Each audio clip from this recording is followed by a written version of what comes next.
Welcome to the Visionary Chronicles, a business strategy podcast where we provide insight to those looking for creative, executable strategies built around the latest disruptive ideas, innovative cultures, product creators, and marketing solutions. Hello and welcome to the Visionary Chronicles. Today we're going to talk about a little bit further on the new book I released, The Visionary Brand, the success formula behind the world's most visionary brand. Released that in 2022, and it received the Reader's Favorite Award winner for Best Nonfiction Marketing Book, and was also a bestseller. So I appreciate that and the support that everybody provided with the book, both reading the book, purchasing the book, and then also, more importantly, as I always say, those that reach out to me with how they applied the content in the book. That to me is the most important, is the application of what I talk about in the book and how you apply that, and also questions that you have in regards to the application of what I talk about in the Visionary Brand. So today, we're going to talk about risks and what I call take risks, how to succeed through risk taking. And a quote, I always do a quote at the beginning of the Visionary Chronicles. Today we're going to talk Albert Einstein quote today. A person who never made a mistake never tried anything new. I thought that's a great quote from Albert Einstein, is the play it safe, nobody wins quote. So a person who never made a mistake never tried anything new. I thought that's great wisdom for those that are looking to succeed.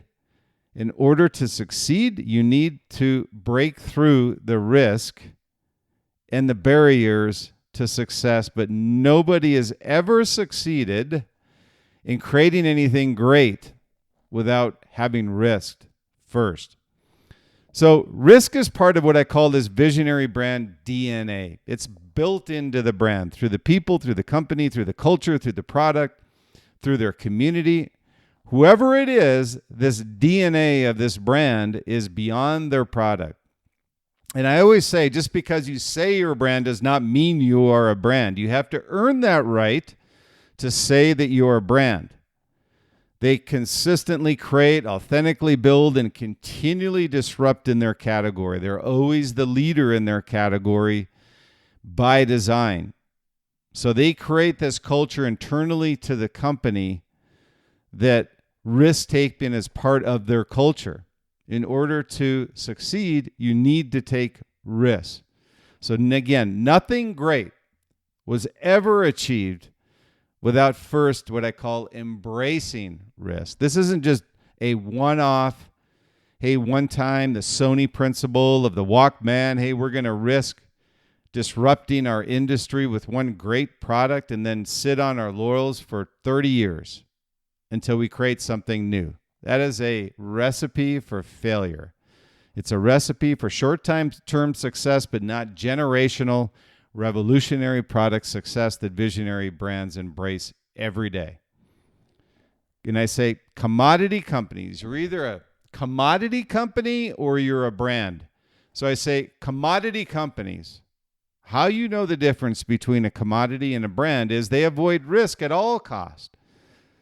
They would rather somebody else take the risk, and they just generate their ideas off the fumes of those great visionary brands. And I can tell you from having been inside these visionary brands, and with Liquid Mind, we work with a lot what I would classify as visionary brands in the consumer product space, that they don't really care about what the competition is doing. It's interesting when you talk to the leaders of these visionary brands, that they understand that they're held to a higher standard through their community and through their team and through their culture of what they built on their brand, and they would accept nothing less.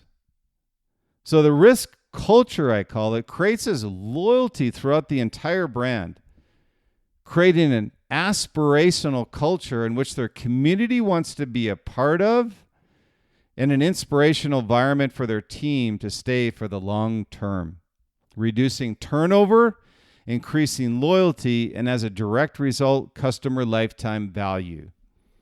So I always say one of the great quotes that I love is fail fast and fail often. That's what risk takers do. Is you learn from your mistakes and learn what doesn't work. And the famous quote from Thomas Edison is probably the epitome of this. I've not failed 10,000 times. I just found 9,999 ways the light bulb doesn't work. I thought, what a great quote.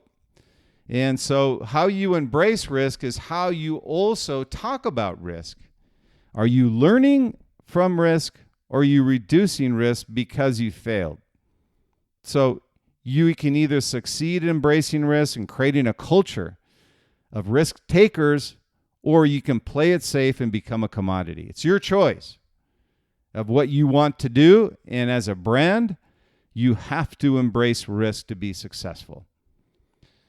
And in creating a culture that embraces risk and knowing this is the path to generational success, the natural byproduct of this is loyalty. Everybody knows what Nike stands for. They've got this generational success, and everybody wants to be a part of this culture that they've created, the community that they've created, through not only how they market their brand, but how the leadership has positioned their brand for generations. You know what you're getting with Nike. You know what you're getting with Apple. You know what you're getting with these great, successful, visionary brands day in and day out. There's no question. It's the lifeblood of all brands, loyalty. And I say it's the lifeblood because of the teams that you create. Look at some of these brands and the generations that people have been with the brand. Those that have created these great products, these processes, these services over the years, ones that we all know that have lasted a lifetime and are not one-hit wonders. They've embraced risk. It's in the bloodline of their brand and through their teams vertically. Everybody inside of the company understands what they stand for as a company. Loyalty is connected to customer lifetime value. Think of a great example is think of a customer that has a great experience with the brand, anticipates new products coming through the innovation pipeline, and is treated as if they're part of the brand. This creates loyalty, and all visionary brands have this in place. And it also, as a result, creates reduced team turnover. And when I say by generational teams, generational products, generational services, whatever it happens to be. And having been part of these culture-driven, risk-taking brands, they have acquired, retained, and maintained the best talent on the planet. Look at the teams that these brands have had over the years. Again, it's the usual suspects, but it's by design that over 80 to 90% of all companies that start fail. And this is a direct result of not risk-taking, not embracing a culture of risk, and ensuring that the team that comes on has a passion around what you're looking to achieve as a brand. So create that culture first. Always have risk-taking as part of your culture, but ensure you're staying authentic to who you are from your foundational principles as a brand. So these retention of this team over generations is a key piece to ensure that you can be a generational success as a brand. So they knew by creating and sustaining this culture, they would surpass any competitor and drive a passion deep into the bloodline of everybody inside of that brand and everybody, quite frankly, outside of that brand. You know you have a great generational brand when you don't have to recruit a team. The team comes to you and wants to be part of the next generation driving this great brand to success. So clearly with this type of culture, sometimes a balance has to be stricken between disruption and commercial viability. And a lot of people will say that risk-taking is just a bunch of people running around with any organized plan of how to commercialize the product, and they keep banging their heads on the table even though they know it's not going to succeed. Now, I get that, and we do have that with Liquid Mind and the brands that we work with, but it is a foundational value of the brand and of the company to have disruption with commercial viability balance. This has to be part of the brand, but the primary motive behind what you're trying to create at a brand is disruptive product. So always leading, always being best in class. You need to strike this balance in being a leader. Does this product drive the market?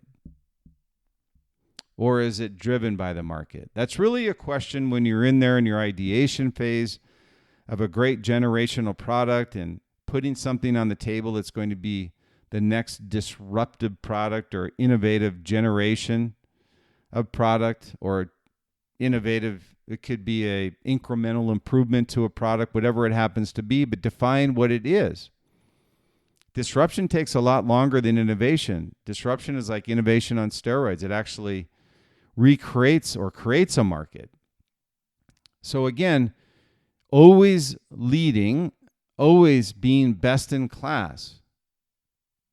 And when you strike this balance between being a leader, you need to define, is this product driving the market, or are you being driven by the market? There's a difference, and it's a critical question all visionary brands have to ask when they're going through the ideation phase. So what's the difference between being an innovator and an imitator? Well, one leads the market, the other follows the market. And that question I asked earlier is the difference. Either you're driving the market or you're being driven by the market. Driving the market is an innovator. And being driven by the market is a commodity brand. So an imitator is a commodity brand, and an innovator is a leader. And I love the quote by Seth Godin as well, which he says, safe is risky. And I completely 100% agree with Seth on this. Is if you play it safe, it's risky because you're not going to succeed long term, and you're not going to be a generational brand. So be careful about being risk adverse to everything that you do inside of your company. So now that we've kind of set this expectation of why risk taking is so foundational to a brand's success, what are some of those principles that we ingrain inside of these visionary brands? And I take this context from two levels. One is I call book smarts, knowing those great visionary leaders and writing the book. I've read up on generational visionary leaders, going all the way back to Alexander the Great, and looking at these great visionary leaders and brands going through the future of how did they create not only the foundation of the brand, but continue to succeed for generations. So what I found are these foundational principles of visionary brands. It's not all of them. The book has all of them, but I just pulled a few here so you can get an idea of what I call this visionary language that brands talk about every day while they're in the four walls of their brand or business. The first is don't play it safe. Always have a vision of what you want to be, not what you have to be. So the difference between this is don't play it safe is you're going to have a vision of disrupting your industry or becoming a generational success. This is what you want to be. Don't look at your competitors. Don't look at how you can be incrementally better than your competitors. You should be looking at how you leapfrog over your competitors and build a strategy around that step by step and progress towards executing that strategy with the team and resources that you have. So number one is don't play it safe. Number two is experiment. And I use a great example here is that Edison would not have invented the light bulb without this type of mindset of experimentation. And I say experiment in everything. Ideation isn't merely talking about what the competitors are doing and how to be incrementally better.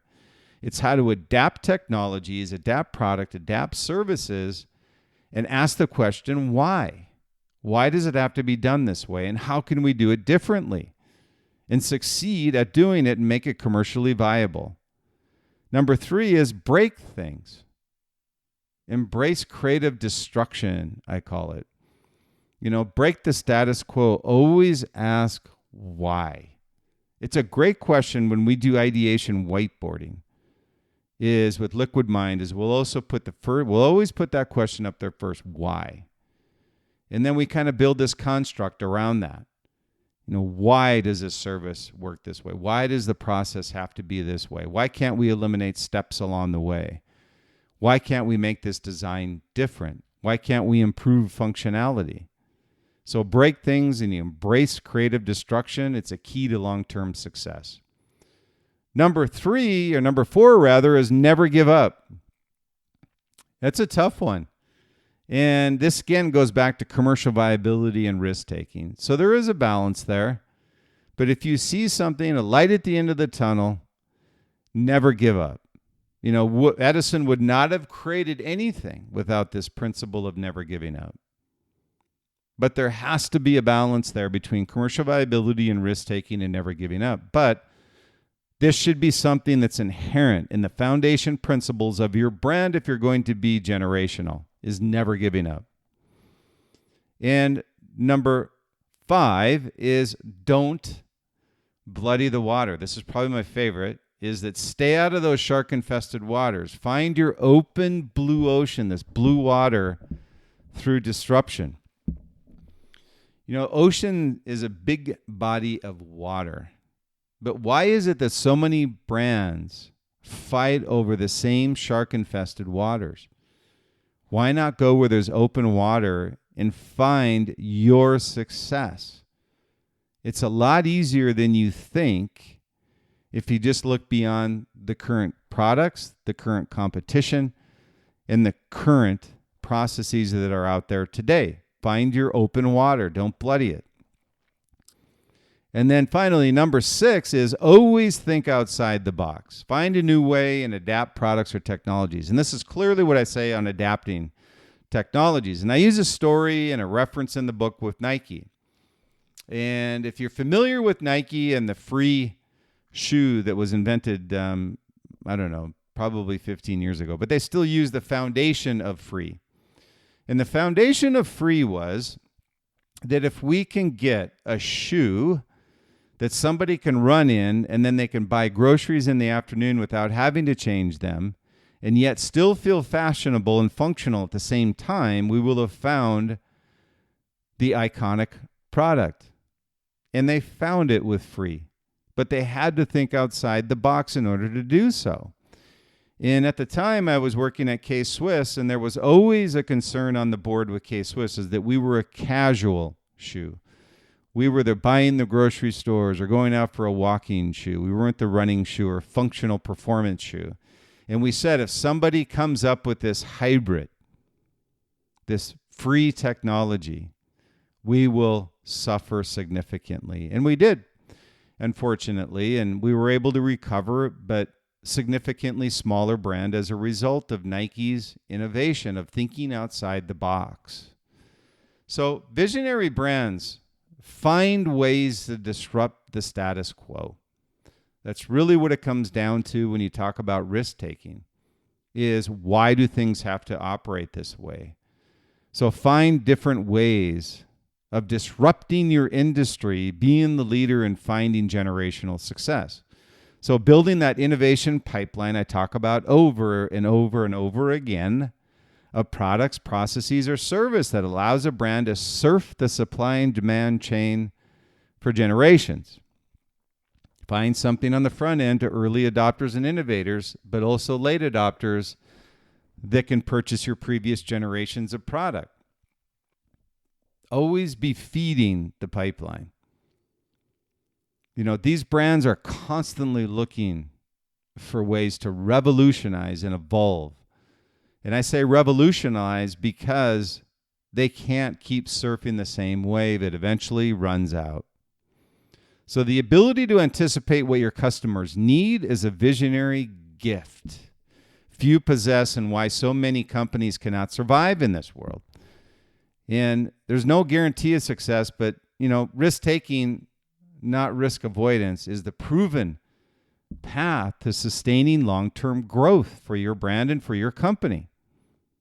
So again, reiterating these core principles.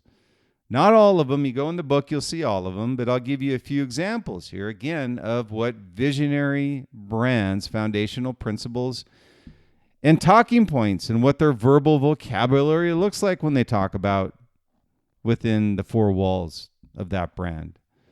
1, don't play it safe. Number 2, experiment. Number 3, break things. Embrace creative destruction wherever you can. Number 4 is never give up. Number 5 is don't bloody the water. Stay out of the shark-infested waters of other brands and other companies. And then finally is always think outside the box. Get rid of those competitors' products on your ideation table. Get rid of the photos of competitors' products and look for ways to make your products generational. And the only way to do that is thinking outside the box. Then not bloodying the water with the product that you commercialize, never giving up along the way, and breaking things as you move along that process to commercializing, and experimenting, but always never playing safe. So again, stay true to yourself. You know, who you want to be, not what you have to be. Embracing risk, and you will create your future. That's a guarantee. So I always say, stay true, stay authentic, be different, and be great. Enjoy the journey along the way, and thank you for listening to the Visionary Chronicles. I always appreciate your time. If you like what we're talking about, please subscribe to the Visionary Chronicles through my website, Bryan, BRYAN, SMELTZER.com, or through our company site, Liquid Mindsite, LIQUIDMINDSITE.com. But by subscribing, you'll get our newsletter weekly and also get updates on the Visionary Chronicles podcast. And for those that subscribe, we're also going to be offering up the ebook version of the Visionary brand. So that'll be an extra bonus, the success formula behind the world's most visionary brands.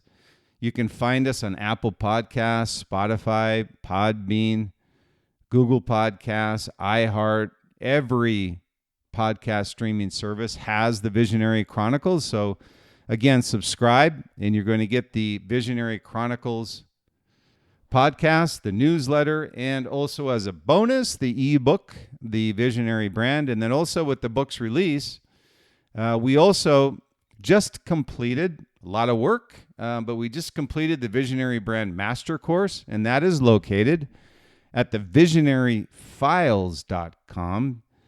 And you'll get a master course with 18 video lessons, almost 2 hours of video lessons. But the cool thing about it, as a result of doing that, you can kind of skip to whatever chapter you want to see. And it is all video course training. And over an 11, 12-week time frame, we've had about 2,000 entrepreneurs, business leaders take the course and have had tremendous feedback. And would love to have your feedback on the Visionary Chronicles as well as the Visionary Brand Master Course. And again, I appreciate your time and I appreciate you purchasing the Visionary brand, listening to the Visionary Chronicles podcast. And again, if you need to reach out to me, I always say reach out at Bryan, BRYAN, at liquidmindsite.com, LIQUIDMINDSITE.com. Also on Facebook, X, and also LinkedIn. So feel free to reach out if you got any questions. Love to hear from you, see how you're applying what we're talking about today. And go ahead and subscribe, tell others. We would really appreciate it. And again, thanks for your time, and I look forward to the next Visionary Chronicles podcast.